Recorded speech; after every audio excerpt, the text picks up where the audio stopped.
Pourquoi les personnes anxieuses continuent-elles à choisir des partenaires qui ne peuvent pas leur donner la sécurité dont elles ont désespérément besoin? Si tu as un style d'attachement anxieux, tu as probablement remarqué un schéma troublant dans ta vie amoureuse. Tu te retrouves constamment attiré par des personnes émotionnellement indisponibles, incohérentes dans leur affection et mal à l'aise avec l'intimité même que tu désires le plus. C'est comme avoir soif et choisir à répétition de boire de l'eau salée. Temporairement, on a l'impression que ça pourrait t'aider, mais en réalité, ça aggrave le problème. Tu te dis que cette fois sera différente. Cette personne a juste besoin de temps pour s'ouvrir. Elle en vaut la peine. Tu peux l'aimer jusqu'à ce qu'elle se sente en sécurité. Mais des mois plus tard, tu te retrouves dans exactement la même dynamique, essayant désespérément de gagner un amour constant de quelqu'un dont le système nerveux traite ton besoin de connexion comme une menace à sa survie. Tu vois clairement des partenaires sains et disponibles qui te traiteraient probablement bien. Tu pourrais même sortir avec eux occasionnellement. Mais d'une certaine manière, ces relations semblent ennuyeuses, manquent de chimie, ou il manque cette étincelle indéfinissable que les personnes indisponibles semblent fournir sans effort. La dynamique anxieux-évitant n'est pas de la malchance aléatoire ou un mauvais jugement. C'est un piège psychologique qui opère en dessous de la conscience, conduit par des schémas établis dans tes premières relations et renforcé par la façon particulière dont ton système nerveux a appris à chercher la sécurité et la connexion. Comprendre pourquoi cette attraction se produit ne te rend pas faible ou brisé, ça te rend humain. Ton système d'attachement a développé des stratégies logiques de survie basées sur des expériences précoces, et ces stratégies fonctionnent toujours en arrière-plan, guidant tes choix romantiques que tu t'en rends compte ou non. Mais voici ce que personne ne te dit sur ce schéma.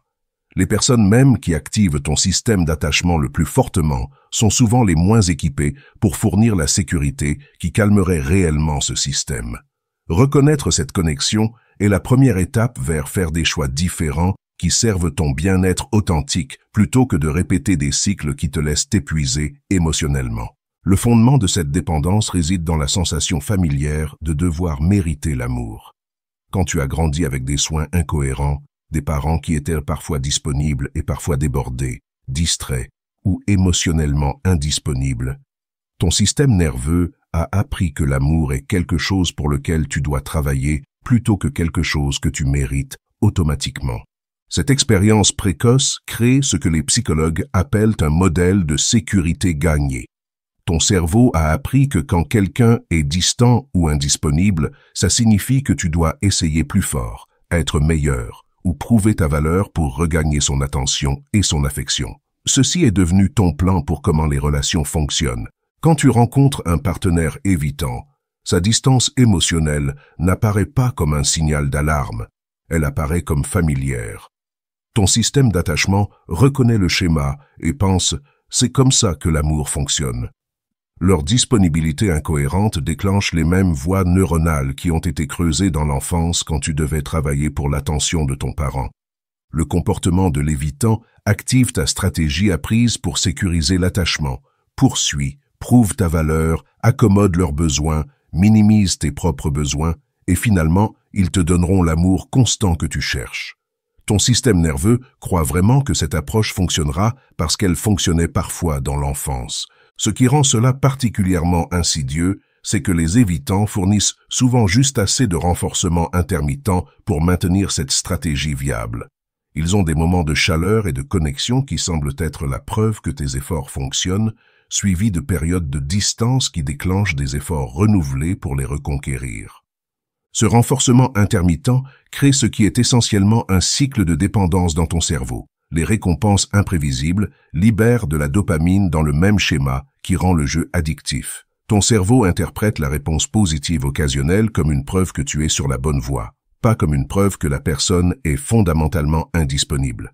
Pendant ce temps, quand tu interagis avec des personnes attachées de manière sécurisée qui offrent une disponibilité constante et ne nécessitent pas que tu gagnes leur affection, ça peut sembler étrange ou même inconfortable. Ton système d'attachement ne reconnaît pas ça comme de l'amour réel parce que ça ne correspond pas au modèle que tu as appris tôt. La dépendance s'approfondit parce que les personnes anxieuses confondent souvent l'intensité avec l'intimité et les évitants sont maîtres dans la création d'intensité émotionnelle sans vulnérabilité véritable. La dynamique de va-et-vient du comportement évitant crée un état émotionnel élevé qui peut ressembler à une connexion passionnée alors que c'est en réalité juste de l'anxiété et de l'incertitude. Quand un évitant s'éloigne, ton système d'attachement passe en sur-régime. Ton cerveau interprète leur distance comme une menace à ta survie, parce qu'en termes évolutifs, perdre ta figure d'attachement principale était littéralement menaçant pour la vie. Cela déclenche une cascade d'hormones de stress et d'émotions intenses qui ressemblent beaucoup à être profondément amoureux. Le soulagement que tu ressens quand ils reviennent ou montrent de l'affection après une période de distance crée une puissante récompense neurochimique. Le contraste entre l'anxiété de leur absence et le soulagement de leur retour fait que leur attention semble plus précieuse qu'elle ne le serait si elle était constamment disponible. Ces montagnes russes émotionnelles se confondent avec la passion et la connexion profonde. Tu te dis que l'intensité de tes sentiments signifie que cette personne doit être celle qu'il te faut, ou que ce que vous avez ensemble est spécial et vaut la peine de se battre. Mais l'intensité née de l'incertitude et de l'anxiété n'est pas la même que l'intimité née de la vulnérabilité mutuelle et des soins constants. Les personnes attachées de manière sécurisée ne créent pas ce genre d'intensité émotionnelle parce qu'elles n'activent pas ton système de détection de menaces. Leur cohérence semble calme plutôt qu'excitante, leur disponibilité semble sûre plutôt que palpitante. Si tu as appris à associer l'amour avec l'anxiété et l'incertitude, la sécurité véritable peut sembler ennuyeuse ou manquer de chimie. C'est pourquoi beaucoup de personnes anxieuses rapportent se sentir plus attirées par des personnes mystérieuses ou difficiles à lire que par des personnes directes sur leurs sentiments et intentions. Le mystère crée de l'anxiété, qui est interprétée comme de l'attraction et de la tension romantique, plutôt qu'un signe d'alerte sur la disponibilité émotionnelle.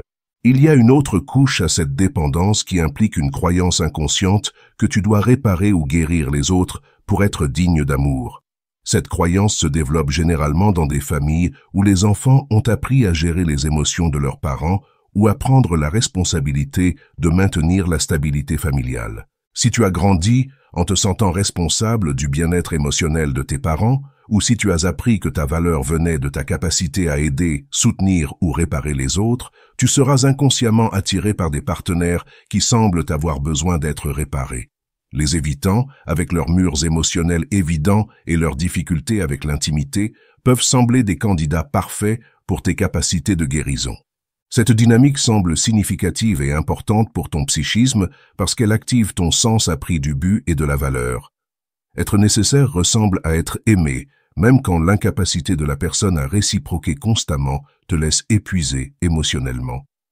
Tu arrives à te sentir précieux et important tout en te disant que ton amour est assez puissant pour guérir les blessures d'attachement de quelqu'un.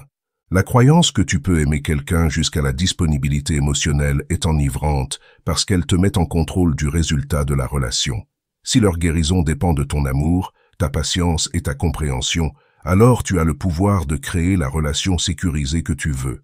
Cette illusion de contrôle est préférable à accepter que certaines personnes ne sont simplement pas capables de fournir le type de connexion dont tu as besoin. Les évitants encouragent souvent inconsciemment cette dynamique en partageant juste assez de leurs blessures émotionnelles ou difficultés d'enfance pour te faire sentir spécial et choisi comme leur guérisseur potentiel. Ils peuvent te dire que tu es différent de leurs ex, qu'ils ne se sont jamais sentis aussi à l'aise avec quelqu'un auparavant, ou que tu les aides à apprendre à faire confiance à nouveau. Ces déclarations activent tes fantasmes de sauvetage et te font sentir comme si tu faisais partie de leur voyage de guérison plutôt que juste une autre personne qu'ils gardent à distance. L'idée que tu pourrais être celui qui finalement brise leurs murs et leur enseigne comment aimer semble romantique et significative, même quand les preuves suggèrent qu'ils ne changent pas vraiment ou ne s'ouvrent pas. Quand tu rencontres des personnes attachées de manière sécurisée qui n'ont pas besoin d'être réparées, ça peut sembler qu'il n'y a pas de rôle spécial pour toi. S'ils sont déjà émotionnellement sains et disponibles, quelle valeur unique apportes-tu? Cela peut déclencher des sentiments d'inadéquation ou de confusion sur ton but dans la relation. La dépendance devient encore plus ancrée à travers une incompréhension fondamentale sur ce qui crée la sécurité dans les relations. L'attachement anxieux se développe souvent quand les premiers parents étaient incohérents, parfois réactifs et aimants, parfois distraits, débordés ou émotionnellement indisponibles. Cette incohérence a enseigné à ton système nerveux que la sécurité vient de la vigilance et de l'effort. Tu as appris à surveiller attentivement l'état émotionnel de ton parent et à ajuster ton comportement en conséquence pour maintenir leur disponibilité.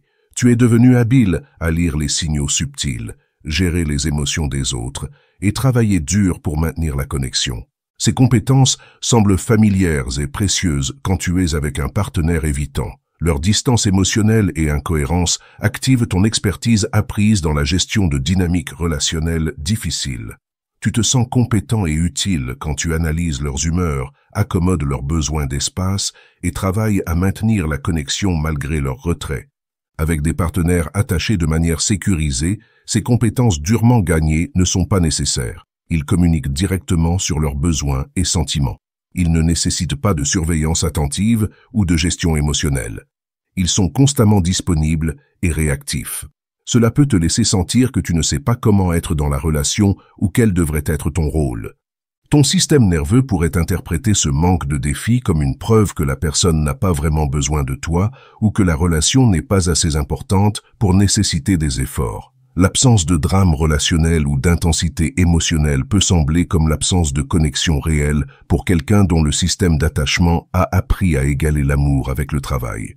Cela crée un paradoxe où les relations qui fourniraient réellement la sécurité que tu prétends vouloir semblent dangereuses pour ton système nerveux, tandis que les relations qui recréent les schémas d'enfance, d'incertitude et d'effort semblent familières et importantes. Le besoin d'espace de l'évitant et sa tendance à se retirer te permettent aussi de maintenir certains de tes propres murs émotionnels tout en ayant l'impression d'être dans une relation.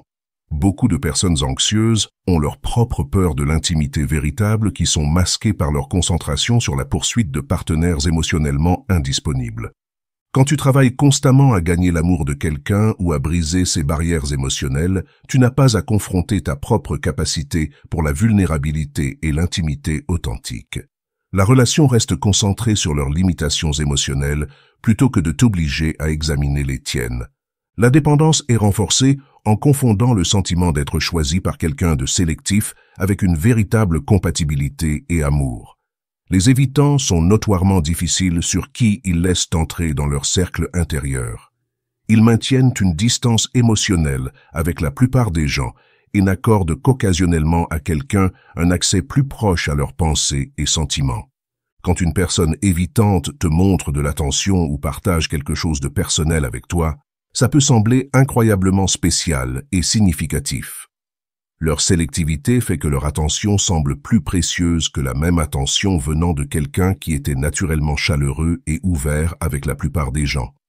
Cela crée une illusion d'être spécial ou choisi qui peut être enivrante pour les personnes anxieuses qui luttent souvent avec l'estime de soi. Être sélectionné par quelqu'un qui sélectionne rarement quelqu'un semble être une validation de ta valeur et ton mérite unique. Ça confirme que tu es différent de toutes les autres personnes que cette personne a rejetées ou gardées à distance. La réalité est que les évitants choisissent souvent des partenaires basés sur qui semble le plus sûr, plutôt qu'avec qui ils sont le plus compatibles ou attirés.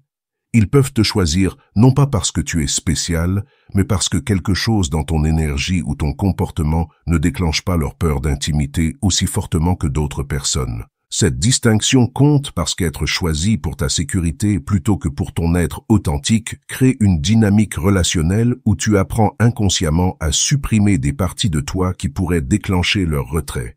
Tu commences à éditer tes réponses émotionnelles, minimiser tes besoins et gérer soigneusement ton comportement pour maintenir leur confort avec la relation. Avec le temps, cette dynamique érode ton sens d'expression authentique de soi et crée une relation où tu joues constamment une version de toi-même plutôt que d'être vraiment connu et accepté.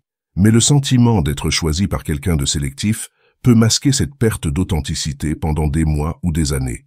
Quand des personnes attachées de manière sécurisée montrent de l'intérêt pour toi, ça peut ne pas sembler aussi spécial parce qu'elles sont généralement ouvertes et chaleureuses avec les gens qu'elles aiment. Leur intérêt ne vient pas avec le même sens d'exclusivité ou de sélection spéciale qui fait que l'attention évitante semble si précieuse. La dépendance psychologique devient encore plus forte à travers ce que les psychologues appellent le lien traumatique, l'attachement intense qui peut se former quand tu expérimentes du stress et du soulagement en relation avec la même personne. Le schéma de l'évitant de créer de la distance suivi de reconnexion crée un lien psychologique qui peut sembler plus fort et plus significatif que des dynamiques relationnelles plus saines. Quand un partenaire évitant se retire, ton système d'attachement perçoit cela comme une menace et inonde ton corps d'hormones de stress. Tu expérimentes une détresse véritable pendant leur période de distance ou d'indisponibilité émotionnelle. Quand ils reviennent ou montrent de l'affection à nouveau, ton système nerveux expérimente un soulagement profond de cette détresse. Ce cycle de stress et de soulagement crée de puissants liens neurochimiques. Ton cerveau commence à associer cette personne avec à la fois la source de ta détresse et le soulagement de cette détresse. Cela crée une dépendance qui peut ressembler à un amour profond, mais est en réalité ton système nerveux cherchant le soulagement de l'anxiété que cette personne crée en premier lieu. Le lien traumatique est renforcé par l'imprévisibilité de la disponibilité de l'évitant. Parce que tu ne sais jamais quand ils seront chaleureux et disponibles versus distants et déconnectés, ton système nerveux reste dans un état élevé d'alerte. Cette activation chronique fait que leur attention positive semble plus intense et significative qu'elle ne le serait dans une dynamique plus stable. Tu peux remarquer que tu penses aux partenaires évitants beaucoup plus obsessivement que tu ne penses aux partenaires attachés de manière sécurisée. Ce n'est pas parce que la connexion est plus profonde ou plus significative, c'est parce que ton système nerveux essaie de résoudre le puzzle de leur imprévisibilité et cherche le soulagement de l'anxiété chronique que leur incohérence crée. Cette pensée obsessionnelle est confondue avec être amoureux ou avoir trouvé quelqu'un de spécial. Mais l'intensité de ta préoccupation mentale est en réalité une preuve de dérégulation plutôt que de compatibilité profonde. Les relations saines ne nécessitent pas d'énergie mentale constante consacrée à comprendre où tu en es ou ce que l'autre personne pense et ressent. Quand tu es avec des partenaires attachés de manière sécurisée, ton système nerveux peut vraiment se détendre. Il n'y a pas de puzzle à résoudre, pas d'incohérence à gérer, pas d'anxiété chronique cherchant du soulagement. Ce calme peut sembler ennuyeux ou comme s'il manquait quelque chose quand tu t'es habitué à l'intensité du lien traumatique. La dépendance est maintenue par une peur inconsciente que si quelqu'un est facilement disponible et constamment intéressé, il ne vaut peut-être pas la peine d'être désiré. Cette croyance découle généralement d'expériences précoces avec des parents qui étaient débordés ou indisponibles, ce qui peut créer un sens intériorisé que tes besoins sont un fardeau ou trop. Si tu as appris tôt que tes besoins émotionnels étaient parfois trop pour que tes parents les gèrent, tu pourrais développer une croyance inconsciente que quiconque peut facilement répondre à ses besoins ne doit pas être très perspicace ou précieux lui-même. Quand des personnes attachées de manière sécurisée montrent un intérêt et une disponibilité constants, les personnes anxieuses s'inquiètent parfois que cela signifie que quelque chose ne va pas chez elles. Pourquoi ne sont-elles pas plus sélectives? Pourquoi n'ont-elles pas de meilleures options? Quel est le piège? La facilité de la connexion peut sembler suspecte plutôt que chanceuse. Les évitants, par contre, confirment ta croyance inconsciente que l'amour devrait être difficile à obtenir et que les partenaires dignes devraient être difficiles à conquérir. Leur résistance à l'intimité semble être une preuve de leur valeur et désirabilité. S'ils sont difficiles à avoir, ils doivent valoir la peine d'être eus. Cette dynamique crée une situation où tu rejettes ou perds intérêt pour des personnes qui seraient en réalité de bons partenaires, tout en poursuivant des personnes dont l'indisponibilité même semble prouver leur valeur. Tu finis par travailler le plus dur pour les relations qui te donnent le moins, tout en tenant pour acquis les gens qui te donneraient volontiers ce que tu prétends vouloir. La résistance à l'amour facile découle souvent d'une peur profonde que si quelqu'un peut t'aimer sans que tu aies à le gagner, il pourrait aussi arrêter de t'aimer tout aussi facilement. L'amour gagné semble plus sécurisé parce qu'il semble basé sur tes efforts et ta valeur plutôt que juste leur choix. Mais cette logique est à l'envers. Les relations où tu dois constamment prouver ta valeur sont en réalité moins sécurisées parce que ta valeur dans la relation dépend de ta performance plutôt que de la compatibilité et l'affection véritable. Quelqu'un qui t'aime facilement et constamment te montre que ses sentiments sont basés sur qui tu es, pas sur ce que tu fais pour lui. Une autre couche de la dépendance implique confondre l'activation de ton système d'attachement avec une véritable compatibilité ou chimie. Quand tu rencontres une personne évitante, son indisponibilité émotionnelle et ses signaux mixtes déclenchent ton système d'attachement en sur-régime, créant des sentiments intenses qui peuvent ressembler à tomber amoureux. Ton système nerveux interprète l'anxiété et l'incertitude comme une preuve que cette personne compte profondément pour toi. Les hormones de stress et l'état émotionnel élevé ressemblent à de la passion et une connexion significative. Tu peux expérimenter des symptômes physiques comme un cœur qui bat vite, une incapacité à manger, une pensée obsessionnelle et un désir intense qui semble confirmer la profondeur de tes sentiments. Mais ces réactions intenses ne concernent pas nécessairement la personne elle-même. Elles concernent ton système nerveux répondant aux menaces perçues à l'attachement. Tu peux expérimenter une intensité similaire avec n'importe quelle personne évitante qui active ces mêmes schémas, indépendamment de votre compatibilité réelle ou valeurs partagées. Quand tu rencontres des personnes attachées de manière sécurisée, elles ne déclenchent pas ton système d'attachement, parce qu'elles ne présentent pas de menace à ton sens de connexion et de sécurité. Ton système nerveux peut rester calme et régulé, ce qui peut sembler comme un manque de chimie ou d'étincelle quand tu as appris à associer l'amour avec l'anxiété. C'est pourquoi beaucoup de personnes anxieuses rapportent sentir que les partenaires attachés de manière sécurisée sont gentils mais ennuyeux ou qu'il n'y a pas de chimie, même quand ils reconnaissent logiquement que ce serait de meilleurs choix relationnels. L'absence d'anxiété est interprétée comme l'absence d'attraction plutôt que la présence de sécurité. Apprendre à distinguer entre l'activation de l'attachement et la véritable compatibilité est crucial pour briser ces schémas. La vraie chimie concerne les valeurs partagées, le flux de conversation naturelle, l'attraction mutuelle et se sentir vraiment vu et apprécié pour qui tu es. Elle ne devrait pas nécessiter une anxiété constante sur où tu en es ou si la personne sera disponible demain. La dépendance devient auto-perpétuante quand les personnes anxieuses organisent tout leur sens de l'estime de soi autour de leur capacité à maintenir des relations, surtout les difficiles. Si tu as appris tôt que ta valeur venait de ta capacité à répondre aux besoins des autres ou à gérer des dynamiques difficiles, ton estime de soi devient liée à ton succès relationnel. Quand tu navigues avec succès les murs émotionnels d'un partenaire évitant ou les fais s'ouvrir occasionnellement, ça ressemble à une preuve de ta valeur et compétence. Tu te prouves à toi-même que tu es assez précieux pour briser les défenses de quelqu'un et assez habile pour gérer des dynamiques émotionnelles complexes. Cela crée un cycle addictif où ton estime de soi dépend de réalisations relationnelles plutôt que de valeurs intrinsèques. Chaque petite percée avec un partenaire évitant, les faire partager quelque chose de personnel, les faire te choisir plutôt que quelqu'un d'autre ou les faire exprimer de l'affection devient une preuve que tu es digne et précieux. Le défi est que ce schéma nécessite que tu prouves constamment ta valeur plutôt que de simplement recevoir de l'amour basé sur qui tu es. Ton estime de soi devient dépendante de ta performance dans la relation plutôt que sur l'acceptation et l'appréciation véritable d'un partenaire qui voit ta valeur authentique. Avec des partenaires attachés de manière sécurisée, il y a moins d'opportunités pour ces moments dramatiques de preuve de valeur parce qu'ils sont déjà constamment disponibles et appréciateurs.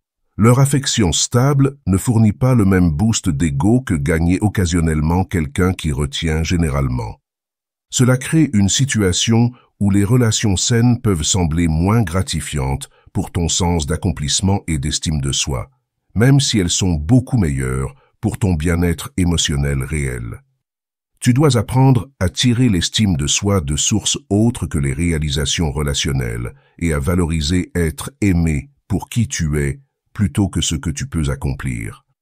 La couche la plus profonde de cette dépendance implique un deuil non résolu sur les blessures d'attachement précoce qui est projeté sur les relations romantiques. Si tes premiers parents étaient incohérément disponibles en raison de dépression, addiction, stress du travail ou autres circonstances accablantes, tu pourrais toujours essayer inconsciemment de guérir ces blessures originales.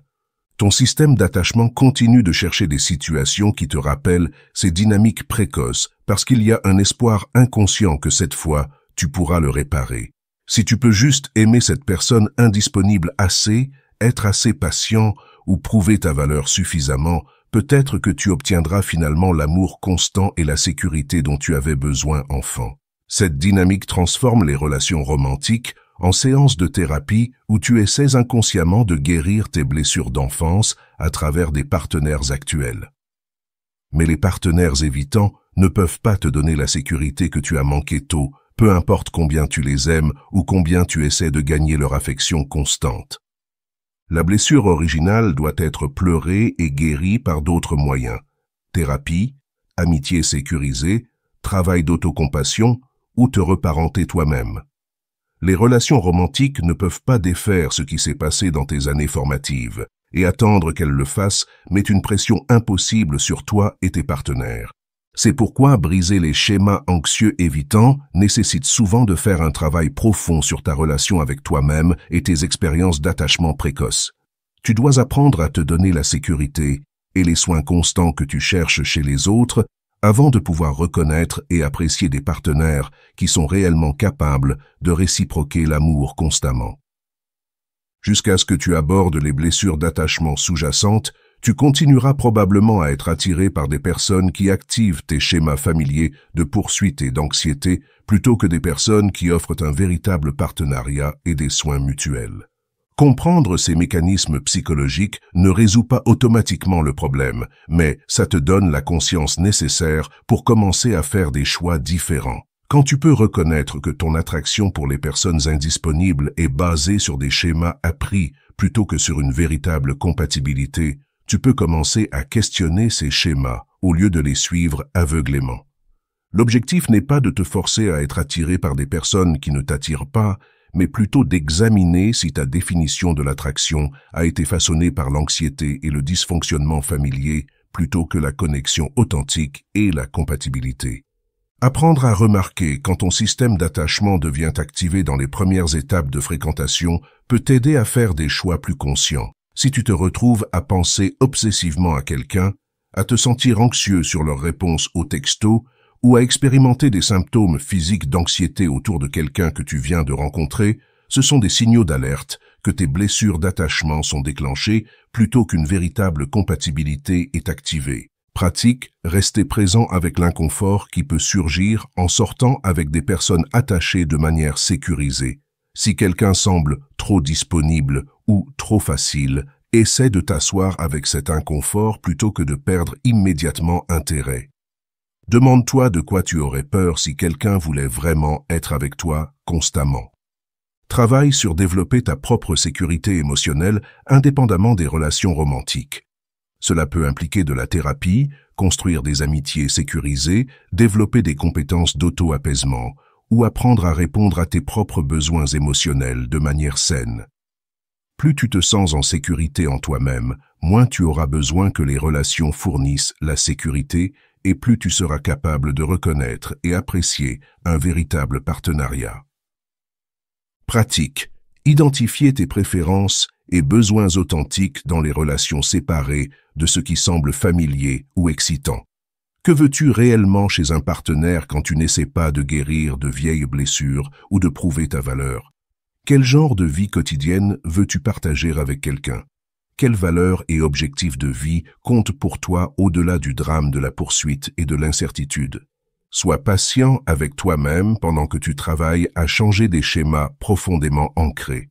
Ton système nerveux a appris ces stratégies pour de bonnes raisons et ça prendra du temps et de la pratique pour développer de nouvelles réponses aux partenaires potentiels. Tu peux toujours te sentir attiré par des personnes indisponibles parfois, mais tu peux apprendre à reconnaître ces sentiments comme des informations sur ton passé plutôt qu'un guide pour ton futur. Rappelle-toi que tu mérites des relations où l'amour est librement donné plutôt que constamment gagné, où tes besoins émotionnels sont rencontrés avec cohérence plutôt que des miettes occasionnelles, et où tu peux être ton être authentique plutôt qu'une version soigneusement gérée, conçue pour éviter de déclencher les peurs d'intimité de quelqu'un. Se libérer des schémas anxieux évitants ne concerne pas accepter moins de chimie ou accepter des relations ennuyeuses. Il s'agit de découvrir ce que la vraie chimie ressemble quand elle n'est pas mélangée avec l'anxiété et apprendre à valoriser les relations où tu es vraiment désiré plutôt que juste occasionnellement toléré. Ton système d'attachement a appris à associer l'amour avec la difficulté parce que c'était le seul type d'amour disponible pour toi tôt. Mais tu as le pouvoir de lui enseigner de nouvelles associations en choisissant des relations qui fournissent la sécurité et la cohérence dont tu as réellement besoin pour prospérer.